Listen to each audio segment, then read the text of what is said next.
За байна манайхаа сонсож байна. Бид өнөөдөр ингээд барилгын материалынхаа ханган нийлүүлэлтийн талаар асуудлаар хилцүүлэг хийхээр ингээд хүрэлцээрээд байна. Өнөөдөр нарлаг сайхан өдөр байна. Бид бүхэн өнөөдөр бас энэ асуудлаа сайхан ярилцаад үзэгчдэд барилгын салбарынхандаа бас тодорхой ойлголтыг одоо өгөхөд бас бэлэн болоод байна. Хай манайхаа.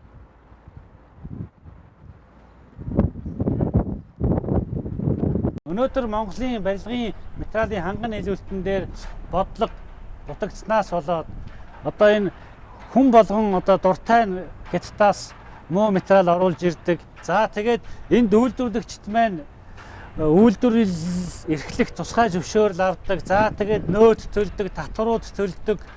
За тэгээ янз бүрийн зөвшөөрлүүд авдаг. Энд олон ажлын байр болгоод бий болгоод ажил хийдэг. Гэтэл нэг нөхөр ингээд ирээнээс барилгын материал гайлтай машинаар оруулж ирээд тэгээ энд нөөтгөө зараад байдаг гэд бидний хувьд бол асар олон ийм асуудлууд байдаг. Тэгэхээр энэ дээр эхлээд барилгын материал үйлдвэрлэгчдийн холбооны логдорж ахаас асууя.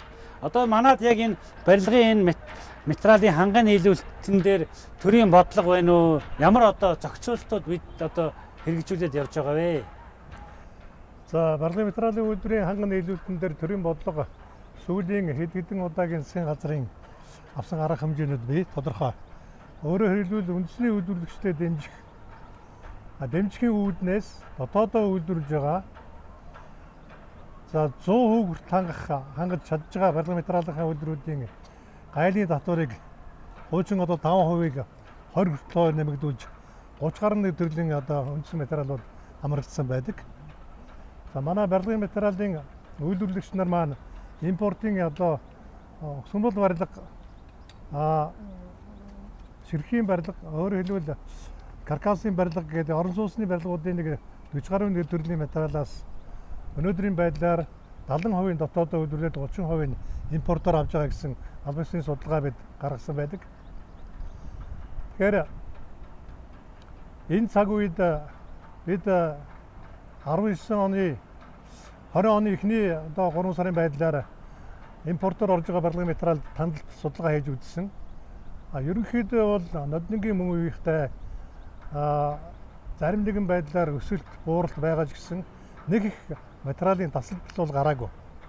Ганцхан одоо та бүхэн сая юун дээр манай барилгын одоо талах гэж яригддаг цементэн дээр нэлээд асуудал үүснэг одоо та бүхэн бүгд ойлгож мэдж байгаа бах. Энэ талаар тайлбарыг дараа тусна хэлнэ гэж бодож байна. Арматурын үйлдвэрүүд бол үндсэндээ буцаад одоо импортын хараат байдал руу орлоо. Томоохон зээл авсан одоо арматурын үйлдвэр хийх ёстой компаниуд маань өнөөдөр хүртэл гаргаж өгөөгүй учраас арматур маань бараг л ерөөсөө 90% импортын хамааралтай болчихлоо. Одоо үйлдвэрлэгчдийн хувьд бол би бол маш их тийм одоо асуудалтай тулгард юм уу гэж хардаг л да. Яг ингээл аятайхан үйлдвэрлэж явж ижил төстэй бүтээгдэхүүнүүдийг ингээл хямдхан хятадаас оруулаад ирдэг. Нэг бол ууц сав шошхын ингээд дөөрайлгаж хийгээд оруулаад ирдэг.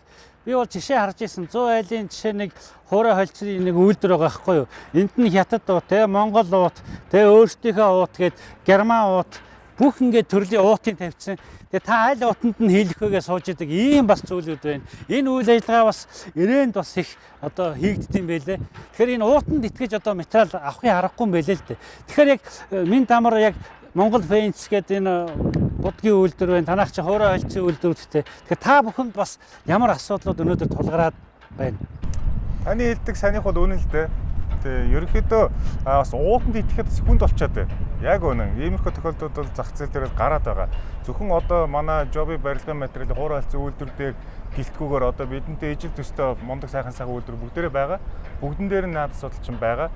Энэ дээр бол мэдээж тэр мэрэгжлийн хяналтын одоо энийг хяндаг тийм ээ энэ хууль зүйлийг зогсоодог тэр хүмүүс нь л ажиллаа сайн хийвэл зүгээр болоо гэж бодож байна. Бидний хувьд бол одоо нэг уутаа одоо шийдэл ингээ ээжсэн чинь тэнд одоо хулхаар хүн хийгээ зарахт нь уутаа тэр одоо солиод байна гэдэг бол утгагүй асуудал тийм ээ.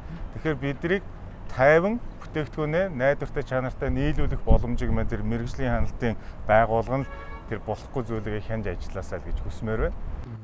Зөв. Одоо ингээд энэ өнөөдрийн бас хэлэлцүүлэг хийх гээд бид нар мэрэгжлийн хяналтынхантай бас холбоо тогтоогоод аль болох энд авчрахыг хичээлээ л дээ. Гэтэл мэрэгжлийн хяналтынхаа маань яг энэ барилгын материалын энэ асуудал дээр төдийлөн хянахгүй байгаа юм уу та.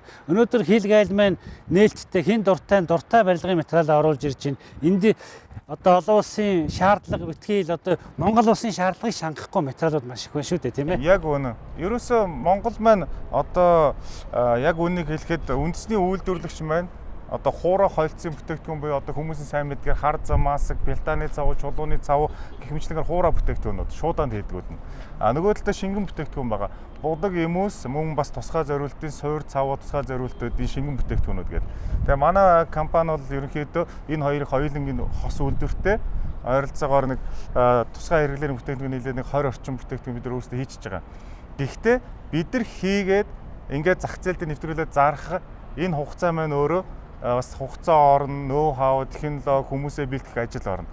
Гэтэл Монгол руу орж ирж байгаа гадны бүтээгдэхүүнүүд маань орж ирэхэд төвөг багтай. Шууд ингээд нэг бүтээгдэхүүн оруулж ирлээ, тэрний гарал үүслийн гэрчилгээ сертификатны хувьд очиж шууд бүртгүүлээд зах зээл дээр зарагдах бүрэн одоо эрхээ аваад шууд зараа явдаг. Эргээд тэд нар маань хариуцлага хүлээх магадлал айгүй багтай. Жишээлбэл одоо нэг барилга дээр будаг болсонгүйгээд одоо хаашаа тэр хүн хятадын хаашаа, солонгосын хаашаа очиж хэрүүл зарах энэ бизээч байхгүй. Тэгэхээр үндэсний одоо эх орондоо үлдэж эх орны үйлдвэрлэлүүдийг хамгаалсан одоо нэг хуулийн болон үйл ажиллагааны тийм бас нарийн тийм зөв юмрыг орох хэрэгтэй тийм үйл ажиллагаа механизм тийм. Одоо бид бас ингээд дэлхийн брэндүүдийг тэгээд ойр хөршүүдийнхээ те чанартай бүтээгдэхүүнүүдийг брэнд болсон бүтээгдэхүүнүүдийн энэ дистрибьютор компаниуд оруулж ирээ борлуулдаг. Гэтэл хажуугаар нь нөгөөдхийн дөөрөөсөн одоо дөөрэмлүүд одоо хятадаас маш их орж ирдэг. Энэ дээр ямар нэгэн одоо өнөөдөр гайлын зохицуулт талаа гайлын мэдээг авахаар тоо баримтыг харахаар маш цөөхөн одоо жишээ нь хаалга цонх гаднаас орж ирж гин гэдэг. Одоо жилдээ эн чинь 15,000 айл орон сууц барьж гин. Дотор хаалга гэхэд чинь эн чинь 60,000 хаалга дор хаяж хэрэгтэй болно. Гадна хаалга гэхэд чинь бас л 15,000 хаалга хэрэгтэй болдог. Гэтэл гайлын мэдээ тэрнээсээ одоо 5 дахин бага байх жишээтэй. Тэгэхээр яг энэ дээр манай ханган нийлүүлэгч одоо энэ дистрибьюторуудын хувьд одоо та бүхэнд ямар асуудал тулгаад байна? Хатраа захирал гэдэг ярих уу тий. За яг энэ саяны гол асуудал бол да барилгын тулгардаг хамгийн хүндрэлтэй зүйл. Нөгөө талаас одоо бас харьцангуй бид нар ингээд чанар яриад барилга өөрөө угсралт гараад ирэхлээр ойлгодог болж. Заавал тэр хятад хаалга гэдэг зүйл юу байх вэ гэдгийг ойлгодог болж. Одоо бол араас нь хийх зүйл нь яг нөгөө манай мэрэгжлийн ялтынхан, манай барилгынхны, хил гайлынхны хийгдэх ёстой асуудал үлдчихэд байгаа юм. Яагаад гэвэл олон газараас олон одоо брэнд бүтээгдэхүүн, чанартай бүтээгдэхүүн орж ирэх боломж бол манад байгаа дээ. Бид нар тухайн улсад нь хил гайлын бүрдүүлэлтээ хийгээд бүх шаардлагыг хангасан бүтээгдэхүүн авчирч байна. Одоо яг энэтэй ижилхэн нөгөө хятад хийлэгдэг хамгийн эрсдэлтэй зүйлийг бид нар одоо барилга дээр очиод харахаар танаа бүтээгдэхүүн энд байна. Манай төсөөтэй бүтээгдэхүүн авсан маань энд байна гэдээ харж идэг. Тэр гайлын мэдэн дээр байгаа юу байхгүй юу? Тэр ялгааг л одоо яг мэргэжлийн байгууллагууд нь гаргаж өгөхгүй бол барилга бол эсэргээр ойлгоцсон. Чанартай зүйл боломжтой үнэтэйгээр байж болдсон байна гэдгийг үл харьцан гүйлгээд авсан байна. Окей. Тэгэхээр барилгын чанар бол материалаас шууд хамааралтай тийм ээ. 100%. Тэгэхээр бид одоо чанартай материал барьж ич яах вэ? Чанартай барилга барина. Тэгэхээр энэ хулих энэ материалуудыг бид одоо яаж одоо энэ зах зээлээс гаргах вэ тийм ээ? Гэдэг бол би том асуудал байгаа юм болов уу гэж бодоод байна л да.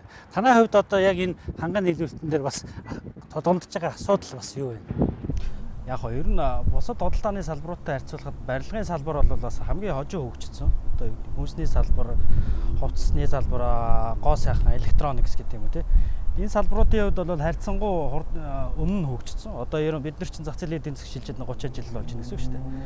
Тэгэхээр энэс хойш бол одоо юу гэдэг бид нар бүгдээрээ сүлжээ дэлгүүрээр үйлчлүүлдэг болчлоо. Электрон бараагаа бас зориултын мэргэжлийн дэлгүүрээс нь тавтаа тухтай орчноос авдаг болчлоо. Хувцс хүртэл одоо бас гадны брэндүүд нь орж ирээд гэдэг юм тий. Олон улсад хүмүүс яг юу хэрглэж байна?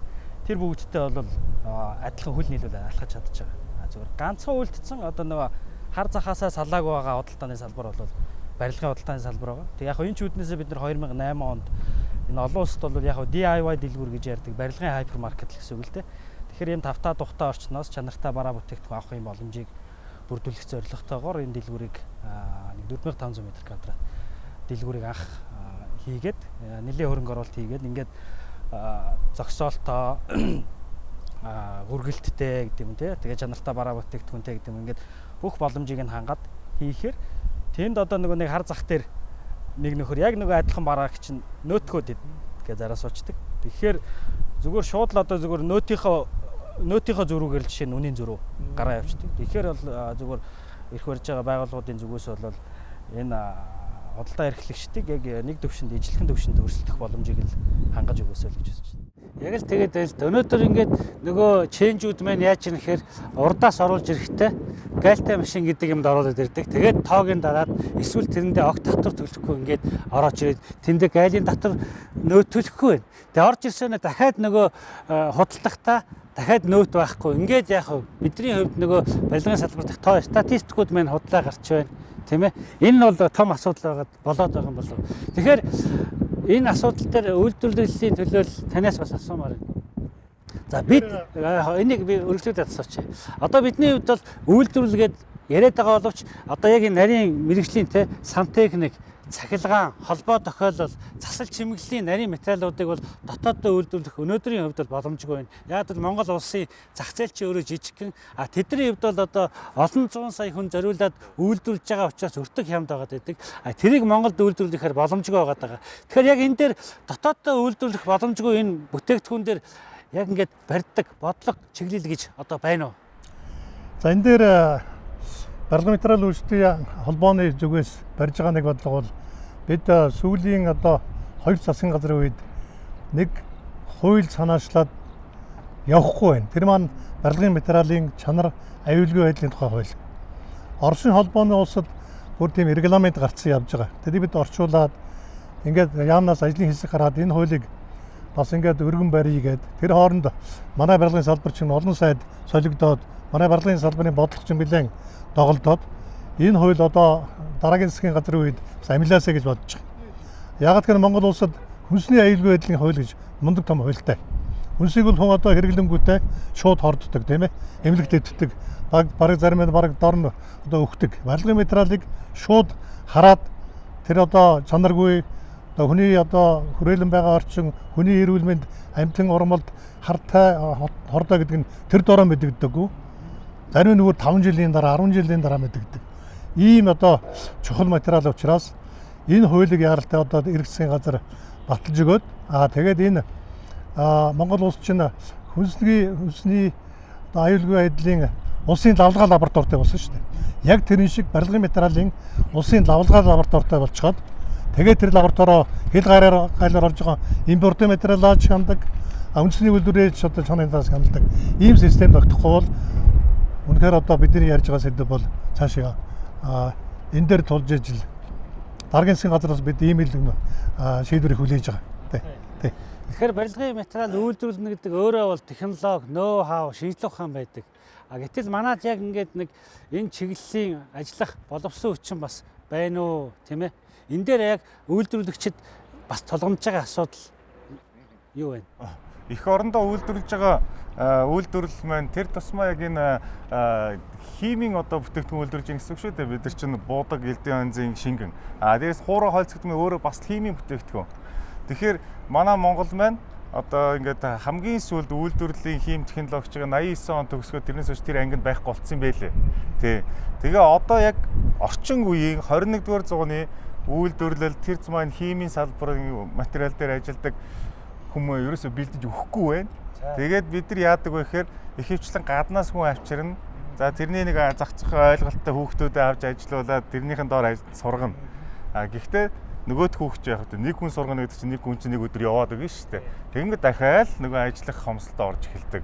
Тэгэл дахиад нөгөө гадаадын мэрэгчлэлтэнгүүт тэгэл бид нар ажиллаа явж байна. Гэхдээ энэ маань өөрөө яг хувийн хвшил нэг үйлдвэрийн хувьд бол бас их хүнд ачаа. Тэгээд тэр тусмаа бид нар чи Германаас нэг технологи өвлөөд авцсан чинь нөгөөдгөн дээр нь заавал нэг шаардлагатай ажиллах гэдэг. Тэгээд нэг бол герман ажиллана, нэг бол орос хүн ажиллана. Тэгээ 20 дугаар зуунд монголчууд ерөөсөө химийн одоо салбарт хөгжүүлэлт хийгээгүй. Манай Монголд химийн үйлдвэр байдгаа нэг хими байсны цэгч байхгүй тийм ээ. Тэгээ энэ маань бидэрт бас их төвөг болдог л доо. Их ядаргаатай асуудал байна. Тэгээд энэ дээр газ боловсон хүчингээ бэлтгэх тэр ажлыг одоо нэг Мойсон, Тийсэн тэ энэ мундаг сургуулиуд нь нийлж яагаад нэг ганц анги гаргаад нэг ихний яж нэг 20 30 хүүхэд гаргаад ирчих хэрэгтэй байна. Тэгвэл тэднийг зах зээл дээр үйлдвэрөө зүгээр хуу хамаад аваад дор аваад ажиллуулчихна. Тэгэхээр энэ дээр бол манай боловсролын байгууллагууд ялангуяа энэ дээд боловсролын байгууллага те барилгын чиглэлээр, химийн чиглэлээр ажиллаж байгаа ихтэй сургуулиуд маань үйлдвэрүүдэйгээ хамтран ажиллаад их сургуулийнхаа дадлагын одоо бааз суурь нь бол манай үйлдвэр болоод ингээ хамтран ажиллах бас сайхан боломж бас бий болохоор байна шүү дээ тийм ээ. Тэгээ үйлдвэрүүд нь бүгдээрээ байгаа. Одоо болцсон. Одоо бүгд ингээд дор дороо ингээд нэг нь болохоор хятад технологи, нөгөөх нь Герман, нэг нь Орос, нэг нь Солонгос гэдэг төрөлжсөн байгаа. Гол нь эдгээр дээр ажиллах тэр ирээдүйдээ Монгол залуучууд, Монгол охид хүүгүүд манд ирэх хэрэгтэй байгаа байхгүй. Тэгээд эн чинь бүгднгийнх нь оруулсан хөрөнгө оруулалт ингээ харахад бол аимшигтай тоо харагдана. Дээрээс нь өдрөөс өдөр төснө гэж та бол бүр сайн мэдж байгаа. Барилгын салбар дээр хэрэглэгдэж байгаа бүтээгдэхүүн маань өдрөөс өдөрт өртгөн нэмэгдээд хэрэглээ нэмэгдээд асар том мөнгө гадагшаагаал урсаад байдаг тийм ээ. Тэгэхээр энэ мөнгийг тогтоох ганц хүмүүс нь хэм бэ гэхээр Монголын барилгын материал үйлдвэрлэгчид нь байхгүй. Одоо ялангуяа энэ нэг хууль бус судалтай гэх юм уу та. Жишээ нь цахилгааны тоноглол төхөөрөмжүүд тэ Siemens, Panasonic, Chint гэл Ek гэл тэ эдгээр чинь бас яг адилхан дуурайлгаад логогийн солиод наацсан байна. За тэгээд тэр хуурай холцоодыг янз бүрийн уутан тэгээд хулхаар зараад байдаг. Тэгэхээр яг энэ дэлхийн брэндүүдийг энэ Монголдо хулхаар зараад байгаатай одоо манай энэ тэмцдэг газар ер нь байна уугүй юу? Та бүхэн яг ингээд та нарын зарж байгаа бүтээгдэхүүнийг жишээ нь танаа Орос хаалгыг дуурайлгаад Орос гэд хийцэн байдаг. Танаа борлуулж байгаа сантехникийн материалыг яг адилхан бас дуурайлгаад тэ нэг үсэг зөрүүлээд фондын солиод хийцэн тохиолдол зөндөө гардаг. Та нар яг энэ бүхэн дээр хууль хяналтын байгууллагад хамтаж байв уу? Энэ дээр арга хэмжээ авах тал дээр манай төр яаж ажилт юм болов? Яг бүр нээлттэй болчиход байгаа зүйл л дээ. Одоо Орос хаалга тэгээд одоо Булдорс брэнд гээд ярих нийтлэгээр бүгдээрээ мэддэг зүйл нь Орос хаалга гэж явдаг. Тэгэхээр бүр одоо Ирээнд, Хятадд, Манжуурт нэрчил гарцсан. Орос стандартын Хятад хаалга. Тэгээд дотор нь орж байгаа болжтрол хөөс юм гэдэгтлэр муу ялгаа байхгүй яг ижил хийдэг. Манай барилгын худалдаа авагчид нь хүртэл өөрсдөө хэлж байгаа байхгүй. Танахта тун адилхан. Гэхдээ ядаад. Тэгэхээр бид нар буцаагаад нөгөө энийг хариуцах газар хандах гэхлээр эзэн биеийг болчиход байгаа. Тэ. Одоо би үл жишээ нэгээд эзэн биетэй нэг хүн тэнд албан ёсны борлуулалт хийгээд бүтээгдэхүүн борлуулж байна. Тодорхой нэг хүн тэрийг авчираад гайл дээр орж ирсэн ямарваа нэгэн мэдээ факт баг. Өшөө тухайн тэр компани нь өөрөө хэд хэдэн хувилбартай альва нэг газар лангуу хийгээд явж идэг. Тийм болохоор буцаага тэрэн дээр энд байгаа зүйлийг энд тэгээд хандах гэхэлэр хандлагагүй болсон. Гэхдээ зах зээлийн нэг тийм жижигхэн тэнд бас орон зай үүссэн хийгээд яваад байдаг. Буцаагаад барихад нөхцөл бий болчиход байгаа юм уу та. Тийм. Одоо нэг гайл дээр л уг нь бол хамгийн түрүүнд мэдчих хэвээр зүйл тийм ээ. Биднэрт 20,000 хаалх хэрэгтэй. Одоо 2,000 нь яаж орж ирсэн байна гэдгийг харж явах зүйлүүд болчиход байгаа л ийм л хүндэр. Манай хувьд ямар асуу? Тийм. Яг манай хувьд бол яг оюуны өмчийн газар гэж байгаа. Тэгэхээр очиргүй яг нөгөө брендийн логог нь тэр чигт нь хуулсан тохиолдол манай хувьд дээр бол гайг байгаа. Зүгээр дөрөвний энд хэлдэг шиг зүгээр яг ижилхэн загвараар дуурайлгаад хийсэн асуудлууд байж байна. За дахиад дээрэс нөгөө нэг чанарыг муутгачдаг. Тэгэхээр яг эргээд энэ нөгөө нэг юу гэдэг хуулийн хэвцэн байдлаасаа зохицуулахаас гадна бас эргэлгчийн боловсрол шаардлагатай байдаг. Тэгэхээр монголчууд ч өөрсдөө бас нэг шинэ орон сууцнд амьдарч эхлэх гэх юм уу. Гэр орноо засч эхлэх гэх юм уу. Одоо нэг яг судалгаагаар бол нэг жилд нэг бишээ нэг өөрөх нэг 5 жилд нэг удаа засвар хийдэг гэж үздэг. Тэгэхээр монголчууд бол яг та нэг 2000 он гараад ерөнхийдөө нэг засварууд хийж эхэллээ гэсэн үг шүү дээ. Тэгэхээр яг нэг 2 дахь 3 дахь засварынхаа л нүрийг үзэж байгаа улсууд гэсэн үг. Тэгэхээр нөгөө барилгын материалын чанарын асуудал дээр хэрэглэгчийн боловсролч гэсэн бас дотмог байна л да. Тэгэхээр юу гэдэг ингээ гаднаас нь харахаар бол яг ижилхэн хоёр бүтээгдэхүүн байдаг. Тэгээд гол нь нөгөө эргээд чанарын асуудал нь бас тэр чинь нөгөө нэг тэр дороо гарчихгүй. Нэг 2-3 жилийн дараа гарна ч гэдэг юм бол. Тэгэхээр бол хэрэглэгчид бас нэг хямдын авах гэдэг тал. Гэхдээ яг сүүлийн үед одоо бас хэрэглэгчийн боловсрол бас гайгүй дээшж байна. Ерөнхийдөө бас чанартай амийг нь найдвартай баталгаатай газраас нь авах нь зүйтэй байна гэдэг. Тэгэхээр бидний ингээд яриаг ингээд харахаар ер нь бол бид нар энэ ямар улсад амьдраад байгаа юм бэ те. Одоо жишээ нь бид нар ингээд Оросын холбооны улсад бас ингээд барилгын материал гаргах гад ингээд судалж ялаа л да. Тэгсэн чинь нөгөө Орос ч нэгж байгаа байхгүй. За та нар манад бүтээгдэхүүнээ оруулахын тулд манай энэ Оросын холбооны улсад бүртгэлтэй аж ахуй нэгж байх хэвээр. Нэг бол танах яг салбар компани байгуулах хэвээр. Тэгжээж яг танах материалаа оруулж ирэх эхний алхам. Хоёр дахь алхам нь та нар ГОСТ стандартыг хангасан байх хэвээр. Нэг бол та нар яг дэлхийн тэр ISO гэдэг юм уу те, ISO гэдэг юм уу тэр нэг стандартыг шаардлагыг хангасан тохирлын эрсдэлгээ баталгаагаа авчраа. Тэгээд пажиалста манай улсад оруулаа гэж байгаа байхгүй. Гэтэл Монгол улс яаж нэхэр хин дуртай нь одоо шууд гараад хувь батцах байд юм уу те, минь амар ингээд дуртай нь ингээд оруулаад ирдэг. Тэгээд тэрийгэ гайлтай машин гэдэг нэг сүнгэнсэн те сайхан одоо татвар авдаг машинд оруулаад тэгээд энд нь нөгөө хууль бус бараагийн зархаар яаж юм гэхээр манай зах зээл дээр хяндаг амтан байхгүй. Тэгэхээр энэ манай гайлынх нь яаж нөгөө парны араар мөнгөө нуудаг те, тэрүү оймсныхаа төрөнд мөнгөө нуудаг нөгөө гарууч нь яг энэ хяналт шалгалт нь байхгүй болцсон юм уу да. Тэгэхээр бидэнд одоо яг ямар гарц байна? Одоо яг Ахмад хүний хувьд та нэг энийг бас гарцыг бас хэдүүлээ хай. Тэгэхээр энэ хяналтын асуудлыг бид түрүү ярьсан те, лаборатори тэгээд чанарал аюулгүй байдлын тухай хууль. Тэгэхээр хамгийн одоо гайл дээр ер нь том лаборатори байх хэрэгтэй. Гайлын лаборатори. Одоо бол яг химийн хортой бодисууд дээр бол гайлын хяналтын лаборатори зөвхөн тэр хэмжээнд, аюултай хортой бодисон дээр бол байгаа юм. Гэхдээ барилгын материал дээр бол зайлшгүй гайл дээр лаборатори. Ялангуяа одоо манай хамгийн том импортлогч, том үүд болох замын үүд дээр өнөөдөр бол тийм лабораториуд байх байгаа шүү дээ. Тэгэхээр тэр хаалган дээр л ерөөсөө хяналтаа тогтоох бол ирж ирсэн хойно бид нар тий ирсэн хойно одоо хянана гэдэг бол маш төвөгтэй асуудал. Тэгэхээр манай энэ ингээд ченжүүд яаж юм гэхээр нөгөө барааныхаа тоог юм уу эсвэл нөгөө үнэтэй одоо паркет гэдэг юм уу тэрийг огт байхгүй болгоод тэгэл нэг гипсээ автан болгож оруулж татвар баг төлдөг гэдэг байгаа байхгүй. Тэгэхээр нөгөө декларацийн дээр нөгөөх нь бас бичигдэхгүй ороод ирэхээр бас яах вэ гэдэг асуудал байгаа. Тэгэхээр лабораториос гадна энэ яг энэ гайлын байгууллага нь өөрөө яг тийм хяналттай. Тэгээд ер нь энэ дээр нөгөө яг гадаад орнууд шиг одоо яг тусгай яг энэ оруулж ирдэг дистрибьютор компаниуд нь оруулж ирдэг болчихвол амар юм уу? Тэгэхгүй болохоор хэн дуртай нь оруулж ирээл тэгэл тэр нэг гайлыг хөндрүүлээд дахиад мэрэгжлийн хяналтыг хөндрүүлээд тэгээ эн чинь гар хөл хөндрүүлдэг юм асуудалд ороод байгаа юм болов. Тэ?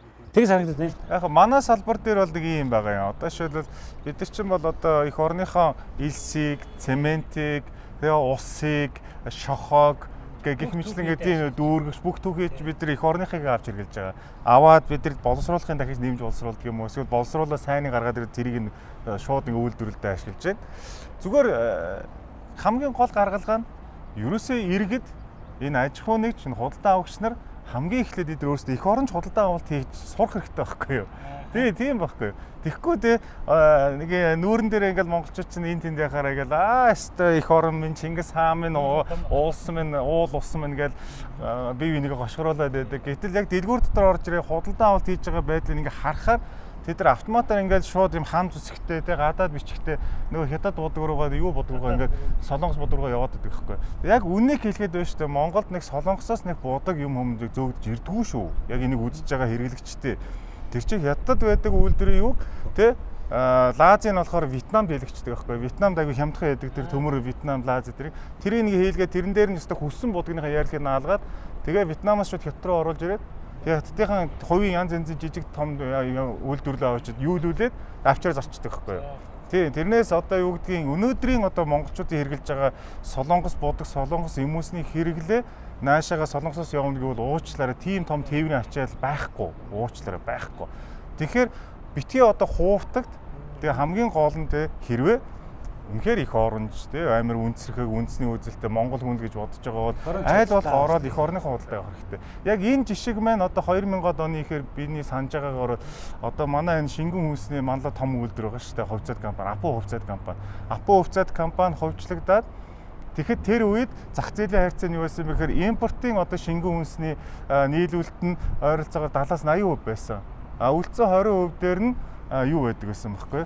Үндэснийх нь байдаг гэсэн. Одоо бол байрын солиод одоо Монголын үндэсний шингэн хүнсний үйлдвэр тийм ээ, эн чинь ганцхан нэг алкогол биш, дээрээс нь сүү, тий уус, ундаа гэл ингээ шингэн юмнууд явж байгаа. Тарг марг гэд. Эдгээр маань одоо 90% барьсан байгаа.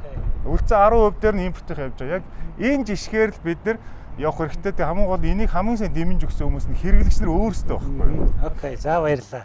Тэгэхээр энэ барилгын одоо ханган нийлүүлэлтэн дээр бас ингээд манай барилгын компаниуд бас өнөөдөр бас шинэ дэвшин гаргах шаардлагатай юм болов харагддаг л да. Их барилгын компаниуд маань өнөөдөр олон үйлдвэр, олон дэлгүүр явж те 100 айл руу 100 явдаг.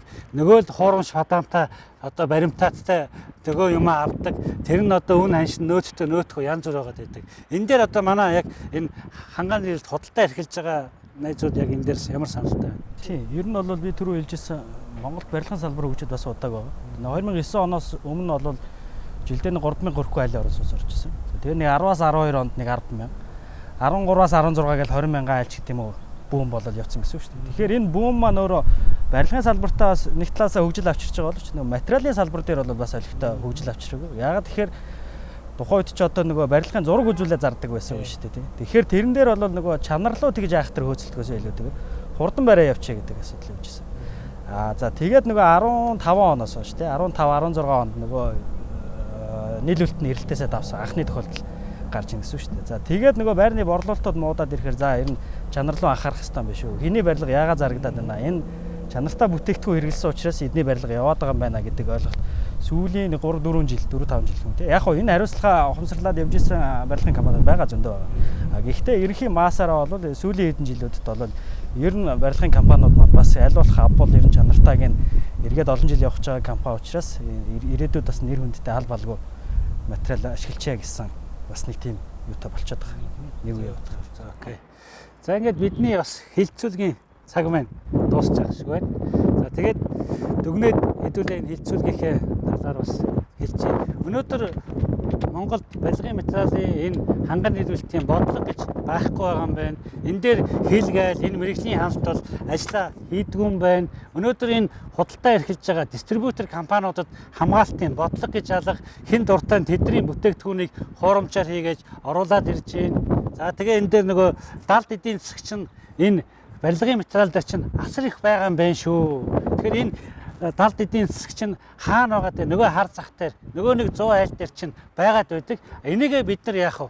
Олж илрүүлэхгүй байгаад байна. Тэгэхээр төр гэж байгаа бол бодлоготой болох хэрэгтэй. Бодлогынхаа дагуу энд хүний эрүүл аюулгүй орчныг одоо бүрдүүлэх энэ орон сууц барьж байгаа, барилга барьж байгаа энэ материалдаараа бид анхаарахгүй бол Монголоос бусад орнууд анхаарсан байна. Тэгэхээр энэ дэлхий дээр ганцхан материалын бодлогогүй улс бол Монгол улс байгаа юм байна. Тэгэхээр Монгол улс маань энэ барилгын материалынхаа ханган нийлүүлэлт энэ үйлдвэрлэл дээр бодлоготой болоосой гэж хүсэж байна.